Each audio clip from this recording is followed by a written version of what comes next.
खबरों के एक्सप्रेसवे से आगे रुक करते हैं सियासी ढाबे का, जहां आज की सबसे दिलचस्प खबर मौजूद है। सियासत में बेतुके बोल कई बार भारी पड़ जाते हैं, बावजूद इसके नेता सबक नहीं लेते। कांग्रेस के नेता रणदीप सिंह सुरजेवाला को ही देखिए, बीजेपी पर नाराजगी जाहिर करते करते उनका गुस्सा बीजेपी को वोट देने वाले वोटर्स पर भी फूट पड़ा। सुरजेवाला ने बीजेपी के वोटर्स को ही राक्षस बता दिया। इसके बाद जो सियासी बखेड़ा शुरू हुआ वो बढ़ता ही जा रहा है।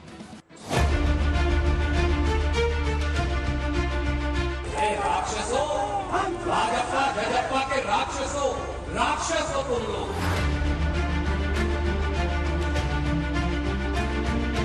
मैं आज महाभारत की इस धरती से श्राप देता हूं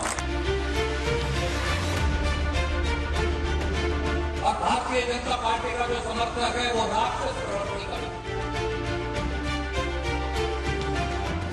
अब तक जनतंत्र की यही परिभाषा आपने सुनी होगी कि ये जनता का, जनता के द्वारा और जनता के लिए शासन है।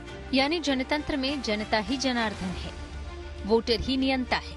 लेकिन रणदीप सिंह सुरजेवाला की जनतंत्र की परिभाषा अलग है, नई है। जनता साथ है तो ठीक है, खिलाफ है तो राक्षस। अरे राक्षसों, भाजपा जजप्पा के राक्षसों, राक्षस हो तुम लोग।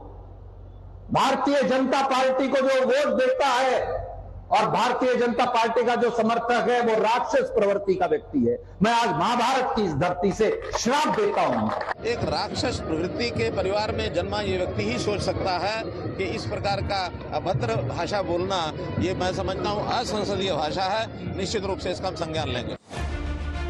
हरियाणा के कैथल में सुरजेवाला जन आक्रोश रैली कर रहे थे। राज्य की बीजेपी और जेजेपी सरकार पर तीखा बोल रहे थे। यहाँ तक सब ठीक था, पर धीरे धीरे इतने क्रोधित हुए कि खुद को आदिकाल के ऋषि महात्मा मानते हुए मतदाताओं को ही श्राप दे दिया।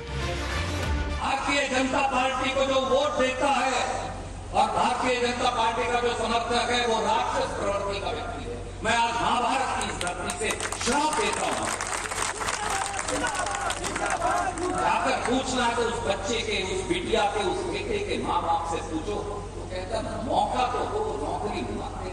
रणदीप सुरजेवाला जी मुझे लगता है कि कर्नाटका के बाद ज्यादा ही रामायण का पाठ पढ़ रहे हैं। राक्षस जैसी प्रवृत्ति के लोग वोटर्स को बोलना, ये उनकी मानसिकता को दर्शाती है कि वो व्यक्ति अपना आपा खो चुका है।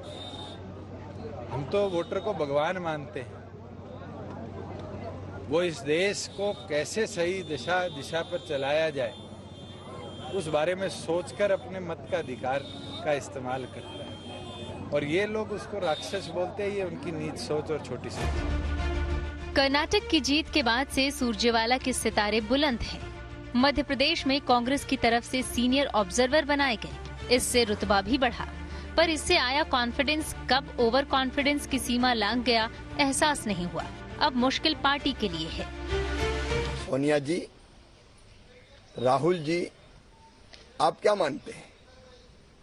क्या आप सारी जनता को राक्षस मानते हैं? आप राक्षस भी कर रहे हैं और श्राप भी दे रहे हैं। आप जनता को भगवान नहीं मानते, स्वयं को भगवान मानते हैं और श्राप दे रहे हैं। क्या यही आपकी मोहब्बत की दुकान है? भोली भाली जनता को राक्षस कहना, ये इनकी मानसिकता का परिचायक है। ये उनका घमंड है और ये घमंड कभी नहीं चलेगा। ये उनका फ्रस्ट्रेशन है और कांग्रेस बुरी तरह फ्रस्ट्रेशन में जी रही है। कांग्रेस में बेतुके बयान देने वाले नेताओं की लिस्ट में एक झटके में सुरजेवाला टॉप पर चमक रहे हैं। होना तो ये चाहिए था कि चुनावी मौसम में मतदाताओं के सामने हाथ जोड़ते, पर सुरजेवाला श्राप दे रहे हैं। अब सूरत ये है कि बीजेपी सीधे कांग्रेस नेतृत्व पर सवाल उठा रही है और कांग्रेस के नेता समझ नहीं पा रहे कि बचाव करें तो कैसे करें। What is happening in Manipur? What's happening in Northeast? Obviously, this is not Ram Rajya. This is Ravan Rajya. मुझे लगता है ऐसी बेहुदा बातें करने से उन्होंने ये, इससे जाहिर होता है कि उन्होंने ये निर्णय ले लिया है कि वो विपक्ष में परमानेंट बेसिस में रहेंगे। बचपन से पढ़ते आए हैं, इतिहास सबक लेने के लिए होता है, पर शायद कांग्रेस के बड़े नेताओं का क्लास अलग है। अक्सर भूल जाते हैं इतिहास भी और नतीजे भी। पहले भी कांग्रेस प्रधानमंत्री मोदी के खिलाफ नेगेटिव बयानों का खामियाजा भुगत चुकी है।